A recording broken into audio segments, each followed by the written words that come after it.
আজকে তোমাদের সাথে একটা ইজি পিজি পাস্তার রেসিপি শেয়ার করব।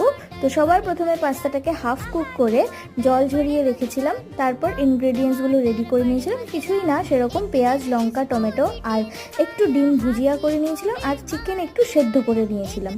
তারপরে কড়াইতে তেল দিয়ে সেটাতে একে একে পেঁয়াজ, টমেটো, সাথে লঙ্কা অ্যান্ড আমি একটু চিলি গার্লিক পেস্টও দিয়েছিলাম, আর সাথে দিয়েছিলাম নানা রকমের সস, যেরকম tomato sauce, soy sauce, Schezwan chutney আর চিলি সস দিয়ে ওটাকে ভালো করে ভাজা হলো। তারপর ওখানে দিলাম চিকেনটা, অ্যান্ড এটার সাথে সাথেই না আমি হলুদ, নুন আর চিনিও অ্যাড করে দিয়েছিলাম।